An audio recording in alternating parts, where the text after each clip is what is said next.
सबका स्वागत है।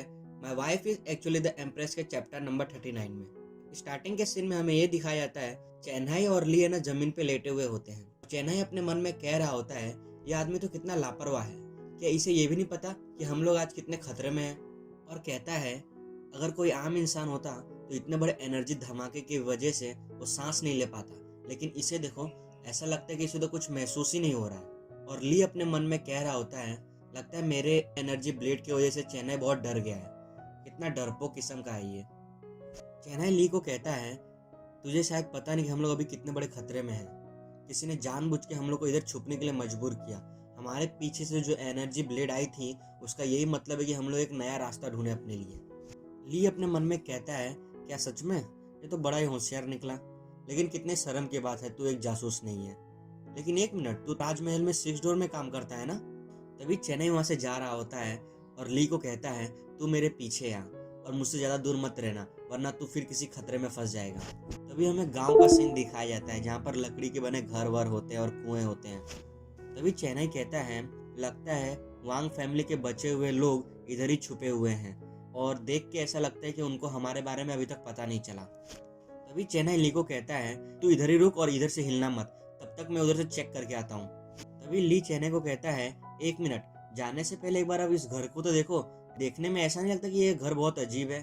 तभी ली चेन्नई को बताता है आप इस घर को देखो, आपको ऐसा लगता है कि इस घर में कोई रहता होगा। इस घर में से ना धुआं भी नहीं आ रहा। क्या इस घर में रहने वाले लोग खाना नहीं बनाते? और इनके घर के सामने एक भी कपड़े नहीं सूख रहे, क्या लोग कपड़े भी नहीं धोते? पिछले 4-5 दिनों से मौसम वैसे भी खराब था और इस घर को देख के ऐसा लगता है कि इस घर के अंदर कपड़े सूख सकते हैं। क्या ये लोग हर रोज एक ही कपड़ा पहनते हैं बार बार? तभी चेन्नई ली को कहता है तुमने ये सब चीज बहुत जल्दी पकड़ लिया। तभी ली चेन्नई को बोलता है ये सब मैं अपने तजुर्बे से कह रहा हूँ। तभी चेन्नई अपने मन में कह रहा होता है ऐसा लगता है तभी चेन्नई अपने मन में कह रहा होता है लगता है ये महारानी के लिए खाना और उनके कपड़े धोने में माहिर है, इसीलिए इसने ये सब चीज बहुत जल्दी पकड़ लिया। तभी चेन्नई ली को कहता है तुमने आज मेरी बहुत मदद की, अगली बार जब तुम राजमहल में आओगे तो मैं तुम्हारी तारीफ महारानी से जरूर करूंगा। तभी ली अपने मन में कह रहा होता है मुझे तुम्हारी महारानी से तारीफ नहीं सुननी। तभी चेन्नई की नज़र ज़मीन पर पड़ती है और देखता है कि यहाँ की मिट्टी बाकी जगहों की मिट्टी से बिल्कुल अलग है। फिर चेन्नई अपने हाथों से उधर की मिट्टी साफ करता है तो उसे एक छुपा हुआ दरवाज़ा मिलता है। जब चेन्नई उस दरवाजे को हटाता है तो उधर एक सीढ़ी मिलती है जो कहीं जा रही होती है। और चेन्नई कहता है ऐसा लगता है कि जंगल में बॉम्ब और ये सब घर, ये हुआंग फैमिली की एक चाल थी, असली अड्डा तो ये लोग का इसके अंदर है। क्या ऐसा लगता है कि उन लोगों को हमारे बारे में पता चल गया होगा? फिर चेन्नई कहता है जो कुछ भी हो तुम मेरे पीछे आओ और जहाँ मैं पैर रख रहा हूँ उधर ही पैर रखना, कहीं और मत रखना, नहीं तो फिर किसी हम लोग मुसीबत में पड़ जाएंगे। फिर ली कहता है जैसा आप कहें, मैं एक अच्छे नागरिक की तरह आपकी बात मानूंगा। तभी नेक्स्ट सीन में हमें दिखाया 2 सिपाही एक कमरे की रखवाली कर रहे होते हैं। उनमें से एक सिपाही दूसरे सिपाही को कहता है मुझे लगा नहीं था कि महारानी का कुत्ता हमारे अड्डे को इतनी जल्दी ढूंढ लेगा, लेकिन बहुत देर हो गई, उधर से कुछ हलचल नहीं हो रही है। तभी उनमें से एक सिपाही हंसते हुए कहता है अब तक तो वो महारानी का कुत्ता मर भी गया होगा, आखिर उस घर में मैंने इतनी सारी जहरीली गैस जो छोड़ी थी। और दूसरा सिपाही कहता है वैसे भी 2-3 दिन में महारानी का पूरा साम्राज्य वांग फैमिली हत्या लेगी। ये सब चेन्नई बड़े गुस्से से सुन रहा होता है। नेक्स्ट सीन में दिखाता है चेन्नई ने उन दोनों को बहुत पीटा होता है और कह रहा होता है तुम 2 कौड़ी के लोग, तुम्हारी हिम्मत कैसे हुई मेरी महारानी के बारे में ऐसी बकवास करते हुए। और पीछे ली अपने मन में कह रहा होता है ये लोग इतनी जोर जोर से अपने प्लान के बारे में बता रहे थे, अगर ये लोग कामयाब भी होते ना तो मैं चेन्नई को उसमें ना मरने के लिए छोड़ दिया होता। चेन्नई उस दरवाजे को देख के कहता है इस रूम के अंदर जरूर कुछ है, वरना ये लोग इस कमरे की रखवाली क्यों क्यों कर रहे होते। तभी चेन्नई दरवाजा खोल के अंदर जाता है और वो देखता है कि चारों तरफ बहुत सारे डिजाइन बनी हुई थी।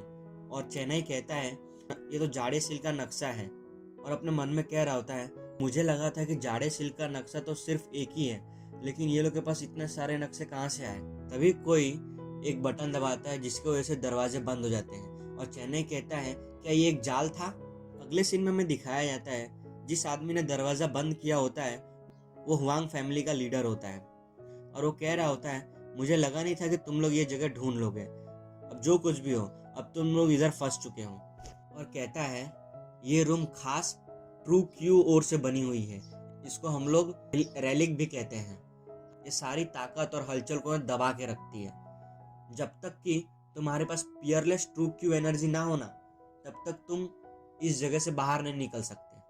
और कहता है अगर तुम लोग को ऐसा लग रहा हो कि तुम्हारे साथ भेदभाव हुआ है तो मैं तुम्हें पहले ही बता दूं, इस जगह को बनाने में मैंने बहुत सारे पैसे खर्च किए हैं और ये कमरा तुम्हारे जैसे 100 लोगों को फंसाने के लिए बनाया गया है।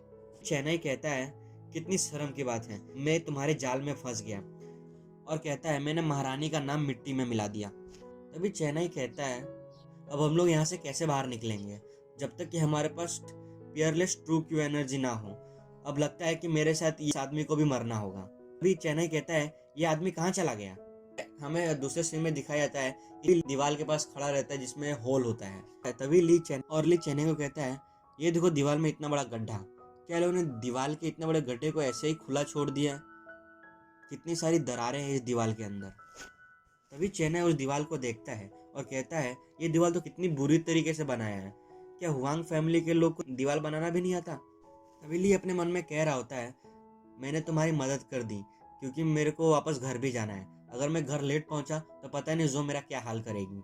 और ली अपने मन में कह रहा होता है मुझे जल्द से जल्द इस जाड़े सिल से छुटकारा पाना होगा, ये बहुत ही ताकतवर है और मैं जो को किसी खतरे में नहीं डाल सकता इस जाड़े सिल की वजह से। तभी चेन्नई कहता है इधर की मिट्टी बहुत ही खास है, पता नहीं हम लोग कितने दिन लग जाएंगे इस अपने हाथों से खुदाई करते करते। तभी ली चेन्नई को कहता है मैंने ऐसा कुछ ढूंढा है जिसकी मदद से हम लोग इधर खुदाई करके बहुत जल्दी निकल सकते हैं, लेकिन मुझे लगता नहीं है कि आप मेरी बात मानोगे। तभी चेन्नई कहता है बताओ मुझे तुम्हारे पास क्या आइडिया है। तभी हमें नेक्स्ट सीन में दिखाया जाता है कि चेन्नई अपनी तलवार से खुदाई कर रहा होता है और अपने मन में कह रहा होता है मेरी प्यारी तलवार, मैंने 3 साल तक पैसे बचाए थे तुम्हें खरीदने के लिए, लेकिन मैं अब तुम्हें खुदाई करने के लिए इस्तेमाल कर रहा हूँ। तभी चेन्नई गुस्से से ली को कहता है तुम खुदाई क्यों नहीं कर रहे, तुम सिर्फ मुझे खुदाई करते हुए देख रहे हो। तभी ली चेन्नई को कहता है मैं एक आम इंसान हूँ, मेरे पास आपकी ऐसी ताकत नहीं है और मेरे अंदर सिर्फ एक ही हुनर है और वह मरने का नाटक करना। तभी चेन्नई अजीब सा शक्ल बना के ली को कहता है क्या बेकार हुनर है तेरे अंदर। अगले सीन में ली हंसते हुए चेन्नई को कहता है ये अच्छी बात नहीं है, यहाँ की हवा बहुत जल्द खत्म हो रही है, अगर ऐसा ही चलता रहा तो हम दोनों बहुत जल्द मर जाएंगे, इसीलिए मैं कह रहा हूँ कि आप बहुत कम सांस लिया करो। सीन चेंज होता है और हमें ली के घर का सीन दिखाया जाता है जहाँ पर जो मुस्कुराते हुए कहती है हनी आप घर आ गए, क्या आपको मेरी गोद पे सर रख के सोना है। तभी जो मुंह फुलाते हुए कहती है ये अभी तक घर क्यों नहीं आया, क्या ये हुआंग स्यू मेंशन में है, ये बाहर इतनी देर तक क्या कर रहा है। और कहती है खाली हवा से बात करना कितना अजीब लग रहा है। तभी जो चिढ़कर बिस्तर पे गोल गोल घूमने लगती है और जो कहती है ये अभी तक घर क्यों नहीं आया, मुझे उसे तंग करना है लेकिन मैं उसे कहीं भी ढूंढ नहीं पा रही। इसी के साथ चैप्टर 39 यहाँ पे खत्म होता है। जाने से पहले चैनल को सब्सक्राइब करना मत भूलना और बेल आइकन भी साथ में दबा देना। अब हम लोग अगली बार मिलेंगे चैप्टर 40 पे।